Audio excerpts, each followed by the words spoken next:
बिस्मिल्लाहिर्रहमानिर्रहीम, अस्सलाम वालेकुम नाज़रीन। टेलीफोनिक राब्ते हो रहे हैं अपोजिशन के अंदर और अपोजिशन APC करना चाह रही है। लेट्स सी उसमें क्या होता है, उस पर बाद में बात करते हैं। लेकिन पहले अली ज़ैदी साहब ने वफाकी वज़ीर हैं वो, और उन्होंने एक केस उठाया हुआ है 2018 से, और उसमें वो ये कह रहे हैं कि जो JITs हैं उज़ैर बलोच की, निसार मुराई की और तीसरी जो है वो बल्दिया फैक्ट्री की, उनको पब्लिक किया जाए। सिंध गवर्नमेंट ये कर नहीं रही थी और बार बार उनके कहने के बाद फिर उन्होंने अदालत में केस किया, रिट कर दी। जनवरी में सिंध गवर्नमेंट को जो है वो अहकामात जारी कर दिए गए कि आप इसको पब्लिक करें, उन्होंने फिर पब्लिक नहीं की। अब उनको तौहीन अदालत का नोटिस भेजा जा रहा था तो उन्होंने फिर इसको पब्लिक कर दिया है। लेकिन उसके बाद अली ज़ैदी साहब ने एक और JIT ला के सामने रख दी, कल आप सबने उसको देखा। इन दोनों JITs में फ़र्क क्या है? बुनियादी तौर पे मैं बड़ा आसान आपके लिए कर दूं तो वो ये है कि एक JIT मुराद अली शाह साहब के पास है और एक JIT अली ज़ैदी साहब के पास है। जो मुराद अली शाह साहब वाली JIT है उसमें ये पता चलता है कि मुजरिम ने कौन कौन से जुर्म किए। जो अली ज़ैदी वाली JIT है उसमें यह पता चलता है कि मुजरिम ने कौन कौन से जुर्म किए और किसके कहने पर किए। लेकिन एक तीसरा डॉक्यूमेंट भी है, और वो डॉक्यूमेंट है उज़ैर बलोच का अदालत के अंदर बयान हल्फी, जो उसने खुद जमा करवाया वहां पे। अब वो जो बयान हल्फी है उसको अगर आप मुराद अली शाह साहब वाली JIT के साथ मिक्स कर दें तो फिर एग्जैक्टली वही बन जाता है जो अली ज़ैदी वाली JIT है। लेकिन कल अली ज़ैदी साहब ने एक बहुत बड़ा छिक्का मारा, एक काम किया, और वो जो काम किया वो वसीम बदामी के प्रोग्राम में ARY पे उन्होंने एक एतराफ़ किया कि ये JIT उन्हें कहाँ से मिली। बड़ा सादा सा सवाल था और उसके बहुत सारे जवाब हो सकते थे, लेकिन अली ज़ैदी साहब ने क्या जवाब दिया वो जवाब आप सुने। मैं जनाब वापस आया हूँ छोड़ के बीवी बच्चों को बाहर, तो मेरे घर पे मेरे गार्ड ने मुझे एक एनवेलप पकड़ा दिया। गार्ड ने? हाँ, जो घर में चौकीदार होता है। लिफाफा थमा दिया? मोटा से लिफाफा था। उसने कहा सर ये कोई छोड़ गया था गेट पे मोटरसाइकिल पे। आप अच्छा। मैंने रख दिया, रात का टाइम था, मैं सो गया। हाँ। सुबह जो उठा तो मेरे रोंगटे खड़े हो गए। क्यों? इसलिए कि इस पे ये तीनों थी। उस लिफाफे में 3 JITs थी? 3 नहीं थी, निसार मुराई की भी थी, बल्दिया फैक्ट्री की नहीं थी। 3 उज़ैर बलोच की और 2 निसार मुराई। मेरे घर पे, क्योंकि मैं सबसे ज्यादा शोर कर रहा था। हाँ, उस पर एक नोट लिखा था बेस्ट ऑफ लक, और नीचे नाम शाम कुछ भी नोट पैड था, वो पोस्टेड नहीं होता। तो मैं पहले आपको मेहमानों का तारुफ कराऊं, फिर बात करते हैं। कमल शोजब हमें ज्वाइन करेंगे पाकिस्तान तहरीक इंसाफ से, दानियाल चौधरी साहब हमें ज्वाइन कर रहे हैं PMLN से, और शहजाद चौधरी साहब हमें ज्वाइन कर रहे हैं। एक तजियाकार है, दिफाई तजियाकार, किसी तारुफ के मुताज नहीं है और पॉलिटिकल मामलात पे भी आप तजिया करते हैं। सबसे पहले कमल शोजब साहब, आप कोई भी आएगा आपको लफाफा पकड़ाएगा और आप लफाफा पकड़ के बेस्ट ऑफ लक हो जाएंगे। बिस्मिल्लाहिर्रहमानिर्रहीम। Thank you very much Imran.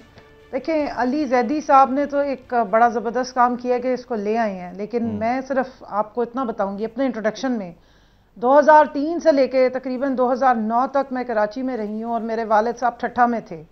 तो मैं अली ज़ैदी साहब की या ये जो काली स्याही से रंगे हुए कागज है ना, इनकी बात नहीं करूंगी। मैं सिर्फ आपको इतना कहूंगी कि आप सिर्फ 15 से 20 मिनट लियारी का चक्कर लगा लें तो जो इन रिपोर्टों में दिया हुआ है ना, इससे ज्यादा कुछ निकल के आ जाएगा। मैं तो इस पे बात करूंगी, इस बयान हल्फी पे जो उज़ैर बलोच साहब ने दिया, और लैंड ऑफ द लॉ कहते हैं कि 164 के मुताबिक मजिस्ट्रेट के सामने आपने बयान हल्फी दिया हुआ है, उसकी सबसे ज्यादा इस वक्त वैल्यू है। JIT किसकी सही है किसकी गलत है ये JIT बताने वाले जाने, सिंध हुकूमत जाने, अली ज़ैदी साहब जाने, और फिर अगर कोर्ट उस पर 100 मोटो लेती है तो वो जाने। मुझे यह बता दें कि 164 में पेज नंबर 7 पे ये मोहतरम जो हमारे बहुत ज़्यादा मैं कहती हूँ ज़बरदस्त किस्म के एक हिस्टोरिक बंदा बन गया हमारा, कि जनाब अगर कोई वायलेंस और किलिंग में किसी का नाम Guinness book of world record में आना चाहिए तो आबिद बॉक्सर और रायो अनवार के बाद उज़ैर बलोच साहब का भी आना चाहिए। ये 7वें पेज नंबर 7 पे कि जी सेनेटर यूसुफ बलोच के कहने पर मैं वजीर आला सिंध कायम अली शाह और फरियाल तालपुर से मिला और अपने खिलाफ मुकदमात और जो ख़त्म कराने का कहा, जो कि फरियाल तालपुर और आसिफ जरदारी के कहने पर मेरे खिलाफ मुकदमात जो हैं वो ख़त्म करा दिए गए। अच्छा, उसके बाद 8वें नंबर पे फिर वो जिक्र फरमा रहे हैं कि मैंने पार्टी के लिए बहुत से गैर कानूनी काम किए, जिनमें कादिर पटेल के कोऑर्डिनेटर इब्राहिम, ये सारी पढ़ी है कमल शोजब साहब, ये सबने पढ़ी है, हमने पढ़ के सुनाई है। हमने पढ़ के सुनाई। मेरी अर्ज सुने आपके जवाब में से 2 सवाल मुझे बताएं। एक मिनट कमल, एक सेकंड फॉर गॉड सेक, मेरी बहन, एक सेकंड आप मुझे बताएं कि आबिद बॉक्सर कहां है आजकल? मुझे नहीं मालूम कहां है, अल्लाह करे लाहौर कि में सामने आए। हम लाहौर में है या घूम रहा है? लाहौर में है। मैं मेरी अर्ज सुन ले, मेरी अर्ज सुन ले, मेरी अर्ज सुन ले, और मेरी अर्ज सुन ले, मेरी अर्ज सुन ले। आबिद बॉक्सर लाहौर में है, 10-12 गाड़ियों के काफले में घूमता है, जबरदस्त सिक्योरिटी और ताकत के साथ घूमता है, और उस्मान बुज़दार साहब के लोग उनको प्रोटोकॉल देते हैं। मैं आपकी तस्वीर सिर्फ कर रहा हूं, और कोई मेरा इसमें कोई और मकसद नहीं है, लेकिन क्योंकि आपको आबिद बॉक्सर एक बहुत बड़ा कातिल लगा तो मैं आपको इसलिए बता रहा हूं। हो सकता है कि बहुत सारे लोगों की राय आपसे मुख्तलिफ हो, लेकिन अगर वो आपको एक कातिल लगता है तो आपकी हुकूमत पंजाब ने उसको प्रोटोकॉल और सिक्योरिटी दी हुई है, वो यहां मजे से घूमता है और उसको कोई पूछने वाला नहीं है। नंबर 1 तो ये याद रखिए। मेरा सवाल बड़ा सादा था, मेरा सवाल ये था कि कोई आपको एनवेलप दे जाएगा। चले मैं इसको ले जाता हूं एक मिनट शहजाद चौधरी साहब के बाद। शहजाद चौधरी साहब, ये तो उन लोगों की कमजोरी है कि उनको एनवेलप पकड़ाने पड़ जाते हैं मिनिस्टर्स को, कि खुद कुछ नहीं कर पाते। यानी ये जिसने एनवेलप पकड़ाया है वो कितना कमजोर और बेबस होगा कि उसको लफाफा देना पड़ गया अली जैदी साहब को और वो खुद कुछ नहीं कर पाया। हाँ, मेरा ख्याल है कि बेबस भी समझें आप, और सवाल ये करें आप, मेरा ख्याल में हम सब ये सवाल करें कि मिसाल के तौर पे ये GIT जो सिंध गवर्नमेंट ने पब्लिश की है या जो पब्लिक की है, ये वो GIT नहीं है जो कि असल में जो हुई। अच्छा, अब अगर ये एक हकीकत है तो फिर GIT करने वाले जो हैं, जिन्होंने GIT की, जिसके अंदर के ग्रुप था, जिसके अंदर इदारों के कुछ लोग थे, बाकी दूसरे पुलिस के थे, बाकी लोग थे, तो उनकी एक जिम्मेदारी बनती है कि वो हक़ाइक़ को सामने लेके आएँ। यानी तो ये तो सरासर एक फोर्जरी हुई है। फोर्ज करके उन्होंने, किसी ने कुछ कागजात को बदला है, कुछ को निकाला है और डाला कुछ नहीं है और उसको दिखा दिया। अगर ऐसी बात है तो फिर क्या उन अदारों के पास रिकोर्स टू लॉ है या नहीं है? मतलब ये मुझे समझ नहीं आती। ये जो बुनियादी तौर पर ये जो प्रेस कॉन्फ्रेंसेस करने का जो सिलसिला है, इस प्रेस कॉन्फ्रेंसेस से हासिल क्या होने जा रहा है? मुझे तो या तो बताइए कि सब चीज़ें सही हैं जिस तरीके से भी हैं, और इसमें कुछ चीज़ें ऐसी बुनियाद ज़रूर बनती हैं जिसमें कि आप शक कर सकते हैं कुछ चीज़ों के ऊपर। तस्वीर मौजूद हैं, रिकॉर्ड्स हैं, मुख्तलिफ इंटरव्यूज़ हैं, मुख्तलिफ वक्तों पे ये बातें हुई हैं। हम सब जानते हैं कि इसकी कोई ना कोई एक हकीकत ज़रूर थी, चाहे उस पर जिस किस्म का पर्दा डाला जाए वो डाला जाए, लेकिन हक़ाइक़ के तौर पर एग्जिस्ट करता था। अब करना क्या है इसका? अब प्रेस कॉन्फ्रेंस के थ्रू अली जैदी करके तो इसको सिर्फ छोड़ नहीं सकते हवा के अंदर, विच मीन्स चलो एक को तो पकड़ लिया, उज़ैर बलोच को, उसने 193 बंदों को मारा, आप उसको फांसी दे देंगे। जो करवाने वाले हैं, अगर ये करवाने वाले वही हैं जिनका जिक्र किया जा रहा है और वो हैं, तो फिर उनके साथ क्या करना है? अच्छा, और फिर उसके बाद फिर और रिलेटेड स्टोरी आ जाती है। एक सेकंड सर, एक आदमी कह रहा है कि इसने मेरे से करवाया है, इससे तो साबित नहीं होता कि उसने करवाया है। आपको तो बहुत सारी इन्वेस्टिगेशन, बहुत सारे केसेस आपको चलाने पड़ते हैं। मैं इन इलाकों में गया जब कटी पहाड़ी में ANP से लड़वा रहे थे MQM को और उनके गैंगस्टर्स को, तो उस वक्त भी मैं वहां पे भी गया। मैंने ये पूरा लियारी का इलाका उस वक्त विजिट किया जब इसकी हर गली के अंदर गोलियां चलती थी, औरतें अपने हाथों में हथियार लेकर पहरा देती थी रात के वक्त। और आप इस गली में कवरेज कर रहे हैं तो पिछली गली में गोली चल रही है, आप उधर जाएंगे तो इधर गोली चल रही है, तो वहां भाग दौड़ की कवरेज होती थी। इस तरह के हालात थे। पीपल्स पार्टी का एक लिंक एस्टेब्लिश्ड इस गैंग वॉर के साथ था। ये इससे भाग नहीं सकते। उस दौर में वो इनको डिफेंड करते रहे हैं। देखिए, कराची के साथ हम सब का कोई ना कोई कभी ना कभी ताल्लुक रहा है। हम सब ने कोई ना कुछ वक्त गुजारा है वहाँ पे। हम कराची के डायनामिक्स को भी बहुत अच्छे तरीके से जानते हैं। बचपन से ही हमने कराची में, कम से कम अपनी एक्टिव लाइफ के अंदर हमने कराची को स्टडी किया, देखा, रहे, हम वहाँ पे विजिट किया और फिर हमने सियासत देखी कराची की जिस तरीके से बनी और जिस तरीके। अब सवाल ये पैदा होता है कि MQM के साथ क्या करना है। सवाल ये पैदा होता है कि कटी पहाड़ी वालों के साथ क्या करना है। सवाल ये पैदा होता है कि उज़ैर बलोच के साथ क्या करना है। सवाल ये पैदा होता है कि जिन लोगों ने आपस में एक दूसरे को लड़ाया उनके साथ क्या करना है। और अगर कुछ नहीं करना तो फिर ये टीवी के अंदर बैठ के इन प्रोग्रामों के साथ हम सिवाय गंदा करने के, अच्छा मुझे ये भी मुमकिन, ये भी एक टैक्टिकल स्टेप हो सकता है कि इतना गंदा करो कि अगले इलेक्शन में सिंध वाले PPP को वोट ना दें। अच्छा, मतलब एक सेकंड मेरी अर्ज सुन लें सर। ये नहीं होगा, फॉर गॉड सेक। आप लोगों से क्या उम्मीद लगा रहे हैं सर? ऐसा नहीं होगा। लाहौर के अंदर 2013 में सारे क्रिमिनल्स PMLN के साथ थे। यहाँ पे बत्ताखोर पीएमएलएन के साथ थे, यहाँ मंशियात फरोश पीएमएलएन के साथ थे, यहाँ पे जो लोग यहाँ पे वो जुआ करवाते हैं वो पीएमएलएन के साथ थे, स्मगलर जो थे वो पीएमएलएन के साथ थे। पीएमएलएन जीत गई थी। अब इस दफा वो सारे, सर एक सेकंड, 2018 में, सर और सुन लें, 2018 में वो सारे गैंगस्टर, वो सारे क्रिमिनल्स रिकॉर्ड याफ्ता वो पीटीआई के साथ थे 2018 के इलेक्शन में। और सब इनकी तस्वीरें सबके साथ हैं, सबके साथ हैं। इस दफा पीटीआई जीत गई। ये क्रिमिनल जिसके साथ होंगे वो जीतेगा। मेरा ताल्लुक ना पीटीआई से है, ना पीएमएलएन से है, ना पीपीपी से है। मैं सिर्फ एक चीज रेज कर रहा हूं, सवाल ये रेज कर रहा हूं कि इन कहानियों का बयान करने का टीवी प्रोग्राम्स के अंदर और प्रेस कॉन्फ्रेंसेस में क्या फायदा? ये टैक्टिकल स्टेप्स हैं to malign another person, another party. There should be something on ground. बिल्कुल ठीक है। तो इसके मतलब इसको करना क्या है भाई? पाकिस्तान या तो एक ट्रूथ एंड रिकंसिलिएशन कर लो और बोलो यार हम सब ने गलतियां की और बेशुमार गलतियां की हैं। आबिद बॉक्सर भी हमारे साथ रहा है और उसके बाद क्या 2018 के बाद और बहुत सारे लोग हमारे साथ आके मिल गए थे और ये सब के सब जो है अब हम पीटीआई के अंदर है और वो एमक्यूएम वालों ने ये किया और एमक्यूएम वाले सब जानते हैं कि उनके साथ उस एमक्यूएम क्या कर रही थी। कहने का मतलब ये हुआ जब आपको हक़ाइक़ का इल्म है और आप ये भी जानते हैं कि आपकी तारीख में इन लोगों का क्या रोल रहा है, तो भाई या तो सबको सब ततहीर करो, सफाई करो, पाकी करो, और अगर नहीं करना तो फिर ये शोर मचाना बंद कर दो। और इन जीआईटीज के साथ तो आपको अदालतों में होना चाहिए था बजाय टीवी पे बैठ कर प्रेस कॉन्फ्रेंस करने के। अदालतों में जाओ। इसकी कानूनी ओपिनियन भी ले लेते हैं ना साथ। दानियाल चौधरी साहब भी, उनका डबल फायदा हो जाएगा आज। दानियाल चौधरी साहब, मियां नवाज शरीफ साहब ने इस ऑपरेशन में एक चीज तो बड़ी अच्छी जो मुझे वो ये है कि उन्होंने इसको पॉलिटिकल एक लड़ाई की वजह नहीं बनने दिया। हालांकि पीपल्स पार्टी ने, एमक्यूएम ने बहुत जोर लगाया ऑपरेशन के खिलाफ कि किसी तरह लड़ाई हो जाए, सारा कुछ बिखर जाए, सब खत्म हो जाए, ये ऑपरेशन रुक जाए। लेकिन नवाज शरीफ साहब ने किसी ना किसी तरह ऑपरेशन को भी घसीटते रहे और पॉलिटिकल पार्टीज को भी सिस्टम से बाहर नहीं जाने दिया, कुछ ना कुछ करके। और उसी के नतीजे में कोई कमजोर जीआईटी आई या कोई जीआईटी नहीं मानी गई तो दूसरी आ गई और उसके ऊपर साइन नहीं हुए तो ये आ गई। लेकिन कराची में अमन जरूर आ गया। अब कानूनी रास्ता क्या है? ये जो हो रहा है ये तो पॉलिटिकल स्टंट है ना, कानूनी रास्ता क्या है? देखिए इमरान भाई, पहले मैं एक चीज़, अगर आप, if you let me add, कि हमने यहाँ बात की कि किसी को पर्ची से या किसी के थ्रू जेआईटी मिली। देखिए ये तसलसल है इनके लीडर का, ये तसलसल है इनकी पूरी पार्टी का। जब ये कंटेनर के ऊपर खड़े होते थे तो कोई इनको रसीद पकड़ाता था और कहता था कि यहाँ 15,000 अरब रुपया बाहर पड़ा हुआ है जो हमने इनके अला के लोग उनके मुंह पे मारना है, डॉलर्स।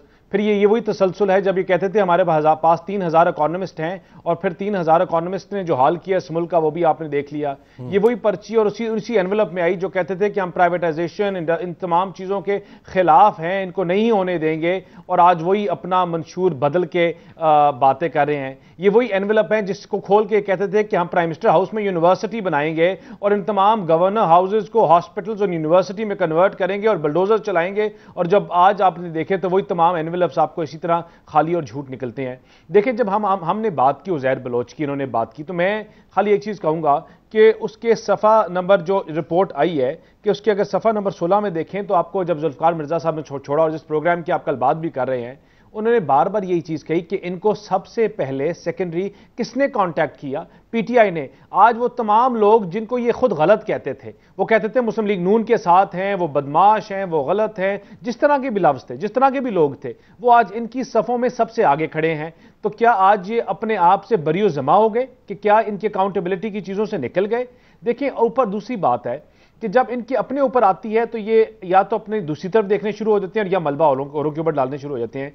एमक्यूएम, देख फरूक नसीम साहब, एमक्यूएम रोज उनको धमकियां देती है, रोज छोड़ के जाती है, फिर अपनी मर्जी से वापस आती है। क्या उस रिपोर्ट में उनका जिक्र नहीं? इनको उनका रोल नहीं पता? देखिए मुशर्रफ का टाइम पाकिस्तान की हिस्ट्री में one of the strongest time रहा एज अ लीडर के जो पाकिस्तान को रूल कर रहा था।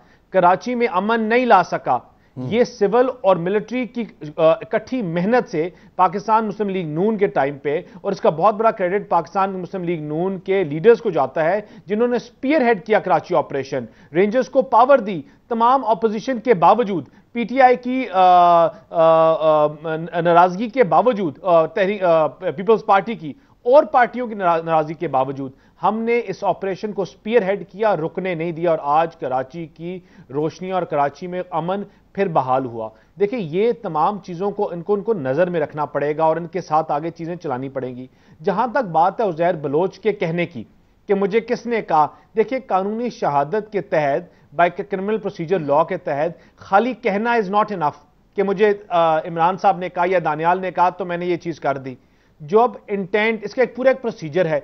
जब तक वो प्रूव नहीं करेंगे, जब तक ये नहीं, वे फॉरवर्ड क्या है? देखिए, मैं आपसे जानना चाहता हूं कि गवर्नमेंट को अगर वो समझ रही है कि ये ज्यादती है और एक पॉलिटिकल फोर्स क्रिमिनल्स को कंट्रोल कर रही थी और उन्होंने बहुत नुकसान पहुंचाया और इस पॉलिटिकल फोर्स ने बहुत ज्यादा फायदा लिया उससे, अब उनका एहतसाब होना चाहिए, तो कानूनी प्रोसीजर क्या अडॉप्ट करे? देखिए, इसमें सिर्फ एक कानूनी प्रोसीजर है और वो है कोर्ट्स का और कोर्ट्स के सिस्टम्स का।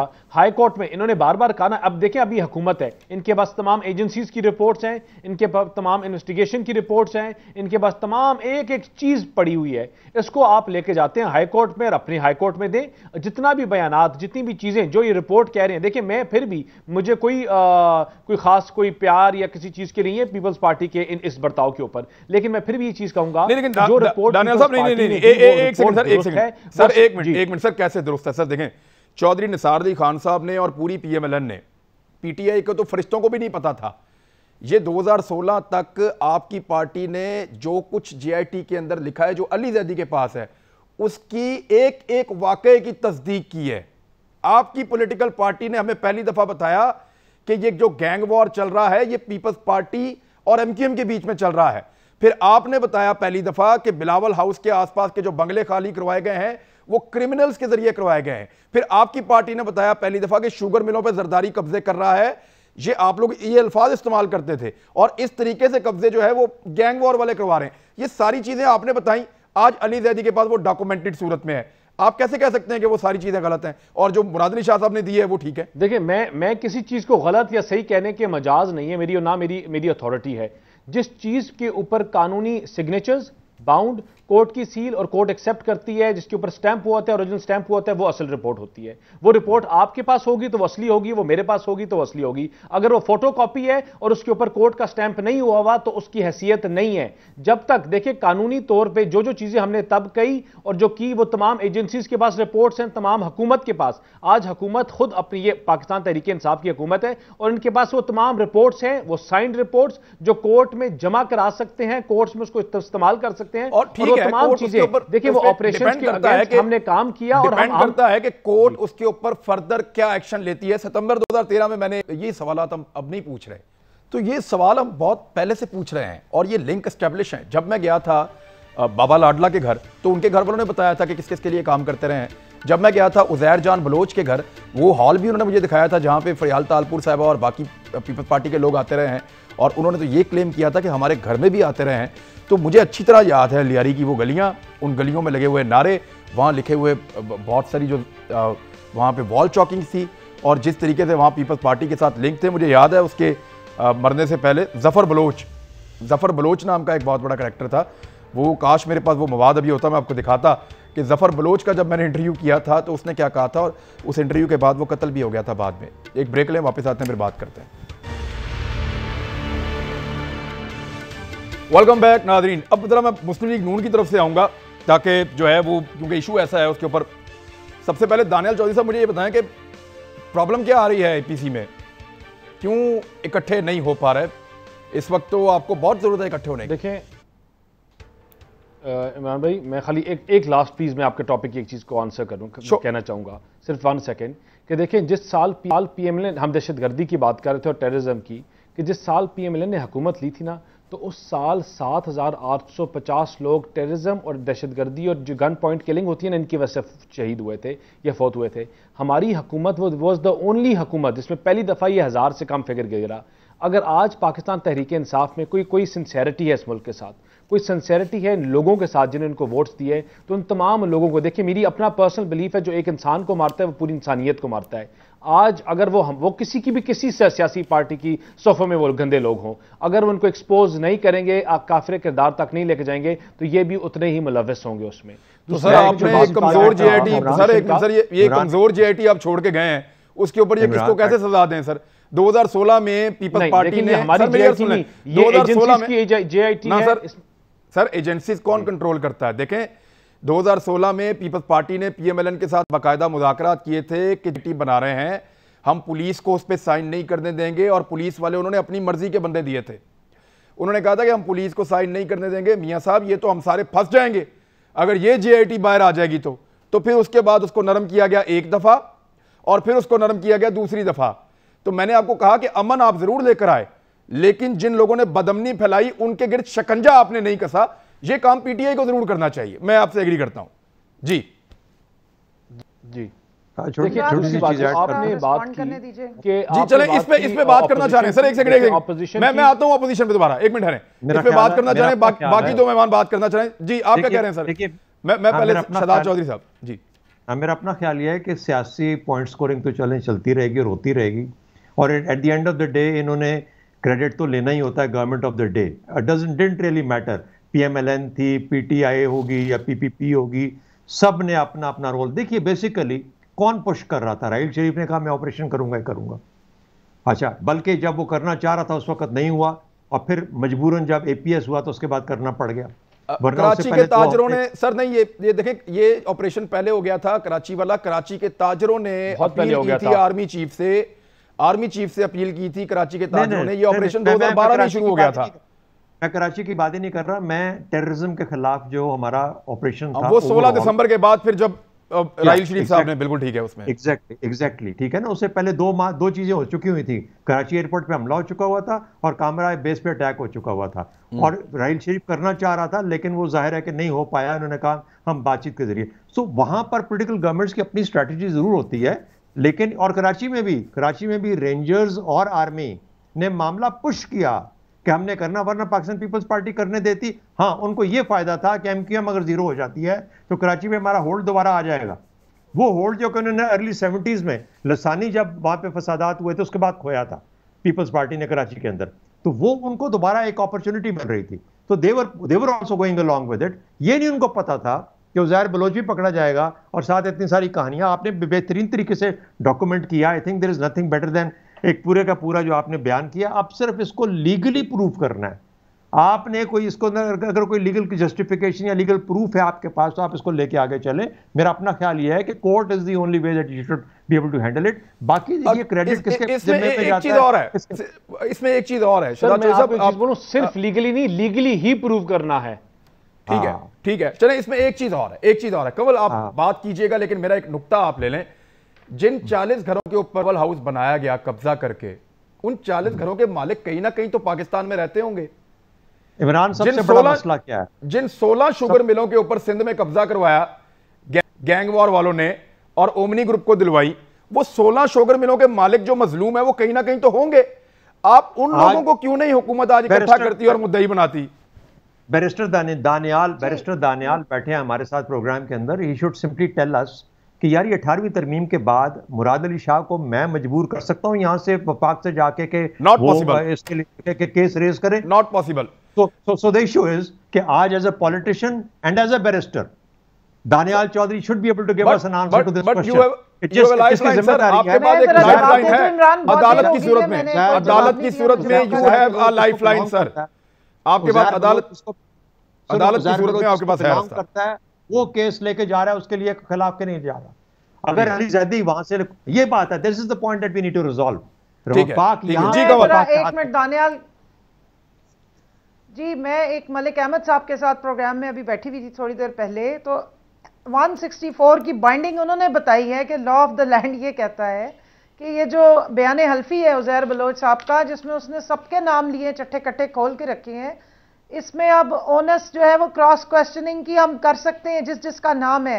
तो 164 में जब वो इकरार कर चुका है मजिस्ट्रेट के सामने, तो अथॉरिटीज के पास अब लीगल बाइंडिंग आ चुकी हुई है। मैं कोई लॉ की कौन सी अथॉरिटीज? लेकिन दानियाल साहब को ये चीजें, कमल साहिबा, मेरा अथॉरिटी तो सूबाई गवर्नमेंट है ना, सूबाई गवर्नमेंट है, वहां की पुलिस है।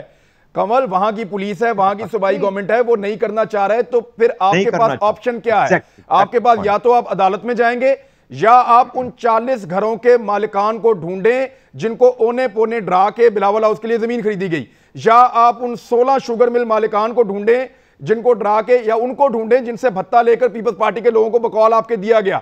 अब आपको मुद्दई बनना है कराची की आवाम की। लोगों ने आपको वोट दिया था, बंदे इकट्ठे करें, अदालत लेके जाएं, या हमारे प्लेटफॉर्म पे ले आएं।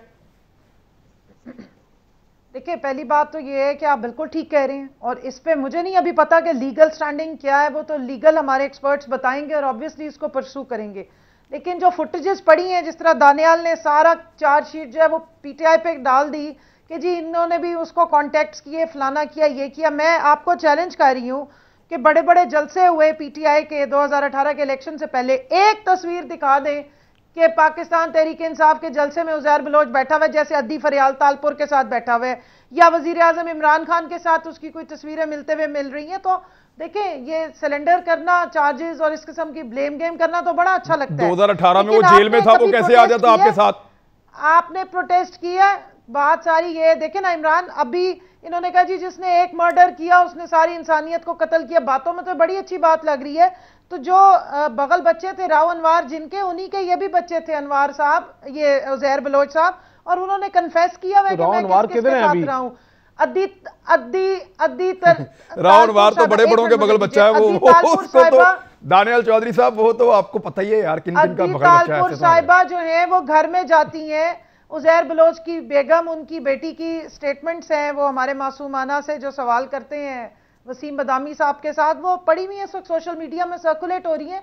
तो 2016 में आपने ठीक कहा है, जो चार्टर ऑफ डकैती इन्होंने आपस में मुकमका साइन किया हुआ था, और उस वक्त निसार चौधरी साहब जो देखें 2016 से निकल के आ गए कवल, देखें उसी वजह से कराची के अवाम ने, कवल एक मिनट उसी वजह से 2016 में, एक मिनट, इनके आपका मुकदमा ठीक है, इस तरह के कातिलों को वापस निकाला है, ठीक है, इनके उसी हरकत की वजह से या इनके उस मिल मिला की वजह से 2016 के उसकी वजह से 2018 में कराची के अवाम ने आपको वोट डाल दिया, ठीक है ना, इनको फारिग कर दिया, आपको वोट डाल दिया, वो इनको पसंद नहीं आए, उन्होंने इनके साथ ज्यादती की, उन्होंने आपको वोट नहीं डाला, इनको वोट नहीं डाला, आपको वोट डाल दिया।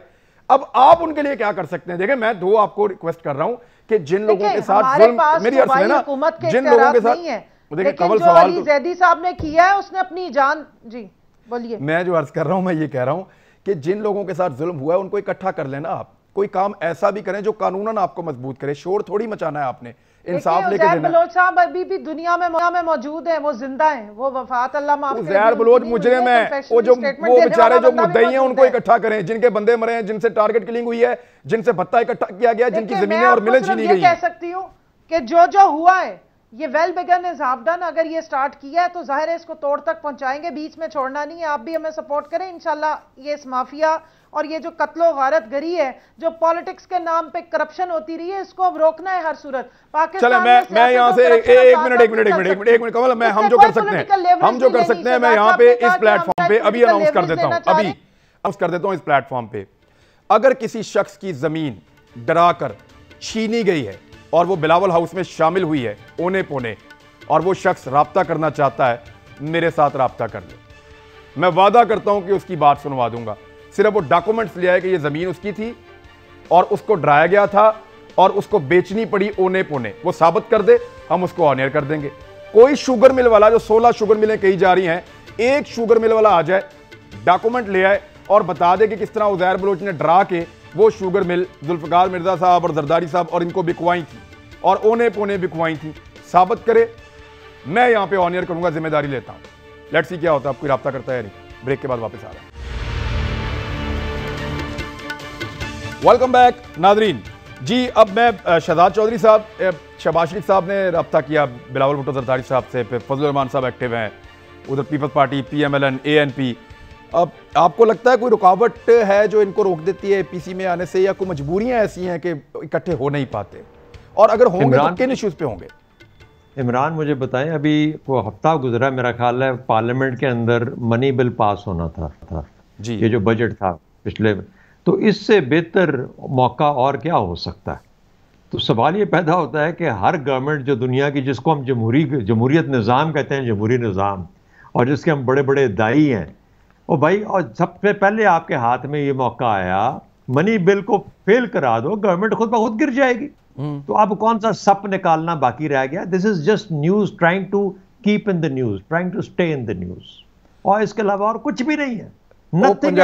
पंजाबी में अगर मैं ट्रांसलेट कर दूंगा आपके लिए चौधरी साहब, तो कह रहे हैं कि केड़ा सप रह गया जेड़ा कढ़ना तुसी हुण, ते उसमें मैं आपसे जवाब लेता हूं चौधरी साहब, लेकिन जी सर बताएं। एक और बात छोटी सी क्विकली, राना सनाउल्लाह और साद रफीक, इन दोनों की गुफ्तगू सुन लें अबाउट रिमूविंग -1 का जो सिस्टम है, दोनों पोल्स ऑपोजिट है। This tells you the state of PMLN, जो पार्टी इस वक्त खुद ही सियासी तौर पर हुकूमत लेने के लिए तैयार नहीं है, क्योंकि ये बात ठीक है, ये बात ठीक है, दे आर नॉट क्लियर, उनको कोई देखिए क्लैरिटी तब आती है। और फाइनली पीपीपी सिंध से आगे आ ही नहीं सकती, ठीक है यार, इनके अपने हाथ में कुछ नहीं है, पल्ले कुछ नहीं है, खामखा अब APC करने दो इनको, और क्या करें उसके अलावा यार। अच्छा, मैं अब दानियाल चौधरी साहब, क्लैरिटी तो तब होगी ना जब कोई लीडरशिप तरफ से आपको कोई डायरेक्शन दे रही होगी। अब आपको पता है कि डिवीजन तो मौजूद हैं, मियां नवाज शरीफ साहब मौजूद हों, खुद डायरेक्ट वहां पे लीड कर रहे हो, फिर तो कोई डिवीजन की गुंजाइश नहीं होती। लेकिन ये लैक तो हो रहा है ना आपकी पार्टी के अंदर, और फिर APC, यानी अब मौका तो कोई नहीं है आपके पास। इसके अलावा जनरल साहब कह रहे हैं कि कोई साबित असी कढ़ना है तो कढ़ लो, और की करना है। शहजाद चौधरी साहब, भाई जहां तक क्लैरिटी की बात है, PMLN अपने स्टांस के ऊपर बड़ा क्लियर है और क्लैरिटी से अपने आप को, अपनी पॉलिटिकल चीज़ों को आगे लेके जा रही है। और वो क्लैरिटी क्या है कि इस पार्टी को, पाकिस्तान तहरीक इंसाफ को, इमरान खान को और इनके पार्टी को, लोगों को सियासी शहीद नहीं होने देंगे। इनको लोगों के सामने हर आने वाले दिन एक्सपोज होने देंगे। जो उन्होंने लोगों से झूठे वादे किए, जो हजारों इकोनॉमिस्ट के वादे किए, जो मैशत की बात की, जो डॉलर की बात की, जो इकोनॉमी की बात की, जो पेट्रोल क्राइसिस है, इन तमाम चीजों में इनको हर रोज एक्सपोज करेंगे। ये रोज ब्लंडर्स करेंगे और हम आवाम को दिखाएंगे कि ये आपकी अदालत है और आप फैसला करें। ये रोज ऐसी हरकतें करेंगे, ये ऑयल का बहरान करेंगे, जब ये चीनी का आटे का मसला करेंगे, जब ये और अपने इंटरनल, जिस तरह इन्होंने कोविड-19 को हैंडल किया, उन चीजों को आप डे 1 से जब टैक्स कलेक्शन की बात करेंगे, बजट देने की बात करेंगे, ऑपोजिशन का काम भी ये है एग्जैक्टली। अब जिस गरीब लोगों के लिए वादे कमल आप जवाब दे दें, इसका देना चाहती हैं, चंद सेकंड है हमारे पास। दिखाएंगे जी, हम दिखाएंगे बार बार, और हम करेंगे कि ऑपोजिशन एक पेज पे है। मसला ये है कि हम इनको गिराने के लिए भी नहीं मुझसे कह रहे हैं इमरान, ठीक है, अपनी स्ट्रैटेजी, चीजों को आगे लेकर जाएंगे। कमल बात करें, ठीक है, मौका दे दें यार प्लीज। मैं सिर्फ इतना कह रही हूँ, इनकी APC और जो दानियाल साहब बातें कर रहे हैं, ये पंजाबी च कहते हैं हाथ ना पिया ते थू कौड़ी, सानू की इन्होंने एक्सपोज करना है। बात सारी ये है कि दो इनके जो मेन लोग हैं वो तो हैं जी, गरीब भी हैं, बीमार भी हैं, मरीज भी हैं, कोरोना के पीछे वो छुपते हैं। एक जो मोहतरम बाहर तशरीफ ले गए, उनके बारे में मैंने नहीं, डॉक्टर अदनान ने कहा कि 85% उनकी दिमाग की शरियाने बंद है, 15% काम कर रही है, उससे वो पार्टी चला रहे हैं। तो अल्लाह ही हाफिज है इस पार्टी का। अभी तो 42 चिड़ियां का चंबा जो उड़न तैयार है, उसको संभाल लें, हमारी फिक्र ना करें एक्सपोज करने की। हम ऐसे कोई काम नहीं करें जो आप एक्सपोज 42 चिड़ियां और बड़ी मजे की मिसालें आई आखिर में, लेकिन वक्त मेरे पास कलील था, खत्म हो गया है। नाजरीन, APC होती है नहीं होती, उसमें से क्या निकलता है, नजर रखते हैं। अपना ख्याल रखिएगा, अल्लाह हाफिज़।